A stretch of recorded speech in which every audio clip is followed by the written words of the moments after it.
There's always the side that you see, and then there's another one that's always hard to detect, and I don't know if there's any more fitting way to describe Argentina right now coming off their loss last night in penalty kicks to Chile, but it's one of those things where when you look at it, the incredible array of talent that they have in Argentina overwhelmingly puts them in favorite positions. I mean, myself, I love them in this match, and how could you not when they have such star-studded talent like they have, when you have the ability to bring a guy like a Sergio Aguero off the bench, the attacking just nature of Argentina and the attacking players that they have, it's something that not a lot of other people in the world have, and it's why they found themselves as the number one ranked team in the world. But the doubts and the questions for Argentina and just the legitimacy of their title aspirations have never really been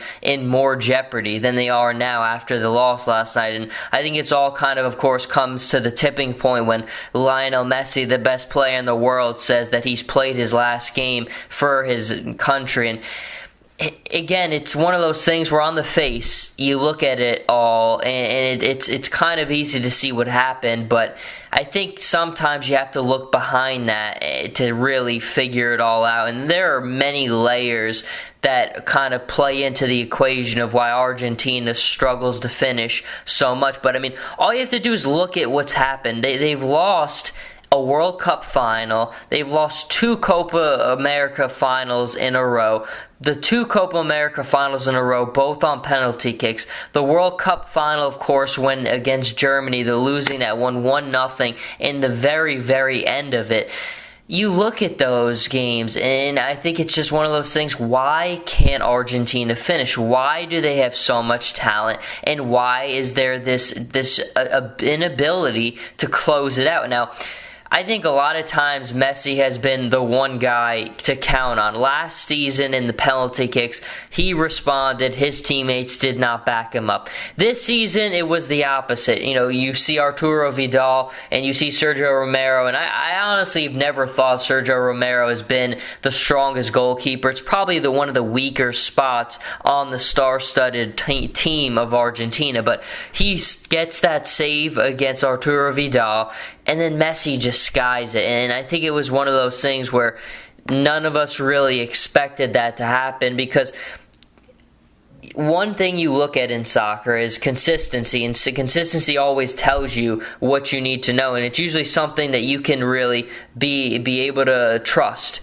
But consistency certainly is something Messi has made his name for when it's come to being a dependable player, being able to score in clutch situations. But last night he just was not able to. And I mean, you read his quotes, you read the stories. Sergio Aguero has said that he's never seen Messi as devastated as he was off of that one. I know that one of the big questions today is it true? Is Messi really going to never play again for Barca, for Argentina? And you know, I think that he will play for Argentina again one day. It's very hard to really see him walking out that way as a loser. But I mean, his comments really, I mean, one thing that you say about Messi is he's not a man of many words. He's definitely not the most vocal person. So when he does speak and he does offer words, I think those words normally do carry great weight, but you have to look at this match in terms of just the emotional roller coaster that he had just endured, missing that penalty kick, losing a major trophy opportunity for 3 seasons in a row, and that's not to mention that Argentina have lost 6 straight major tournament finals, but it's just such an emotional time, and I don't think you could read too much into it. But on the other hand, his comments really did sound firm. I mean, everything that he said sounded very firm, so there's that side to it. But then again, when you're a player like a Messi, I think the way when you look at it on its face, one of the greats of all time like that, going out that way, I just don't see it happening. You have to let some time pass. It's as emotional as it comes, losing a game in that way. 2 years in a row, and then the World Cup on top of that all. And I think the thing that makes it even most difficult is just the incredible just backlash and constant just backlash that the Argentina fans just put on Messi's shoulders. He's the best player in the world, so unquestionably he's going to have a lot of pressure on his shoulders. But it's just the entire burden of Argentina's inability to win has always, constantly been put on his shoulders. And Diego Maradona certainly doesn't help with that, but the Maradona has a cult following in Argentina. He always will, and reasonably so. But Maradona, I mean, honestly, if that's the kind of guy that you're looking to for wisdom and for guidance, it's really misplaced. This is a guy that really has nothing better to do than to stir up trouble. And I think when you look at a guy like Messi, he has all that pressure put on him, and largely Messi's there and has done what he's been meant to do. I mean, he had an incredible run. He wasn't healthy for all of it during this Copa America, but he had an incredible run. And when it came down to that penalty kick, yes, he didn't make it, and that's something that was very un-Messi-like. But to put all of the burden on his shoulders, again, is just not fair. That's just not the way it ever works in a game like this. But, of course, the way that it works, he will have all that burden put on his shoulders. And we've even seen players like Manu Ginobili come out and just say, you got to back off the guy. You're going to drive him away. And if he does walk away from the team, I really believe that Argentina fans have no one to blame but themselves for it. Because, look, I know the losses are painful, and it is incredibly painful to be on the biggest stage and keep on losing this way. But you don't alienate, you don't isolate and put it all on your player that you should be thankful to have every single day. I mean, he's 29 years old. He's going to be still in his prime by the time the next World Cup rolls around. And the fans have put Messi in a situation. It's not all on the fans, but I think a large part of it is just the incredible, just unappreciativeness. People still praise Maradona like he's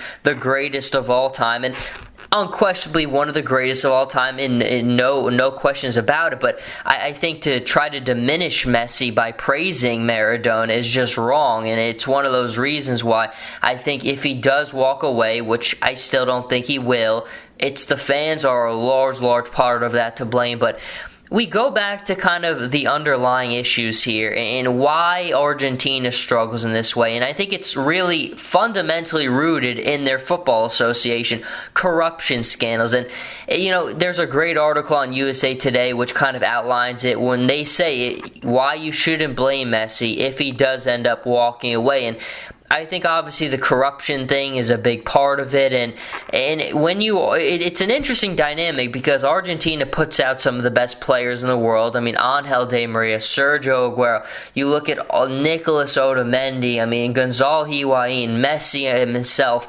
The list goes on and on and on, and there is a disconnect, though. There really is, and I think when you don't have stability and when your organization is rooted in corruption, has been built and founded on corruption, there's a reason they don't have that ability to finish. And I think that lack of a strong organizational leadership and someone at the helm who's constantly putting the right words out there, doing things the right way.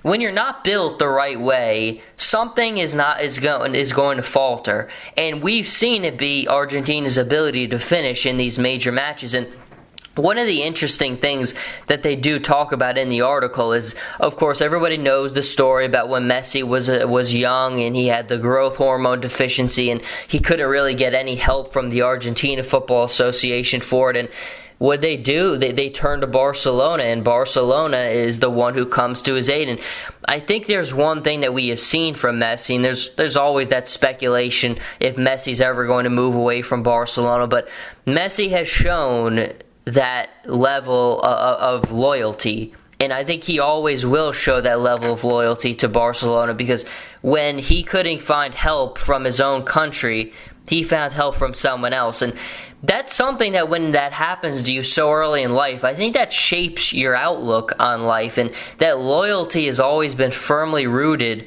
for Messi in Barcelona. And there have been, of course, the Argentina fans calling him more Spanish or Catalan than Argentinian, which again is just ridiculous. And you just have to look at it in terms of yourself. If you were denied help from the place you called home, well, where would you be more loyal to? Would there be a little bit of sometimes begrudgingness? And I would be for me if I was ever denied like that. But I still don't think that's ever made Messi not play hard or not give it everything that he has had. It's a tough situation to be in, and it's funny because we really should be talking about Chile and how they're able to pull off two gigantic wins in a row in this final against the powerhouse of Argentina.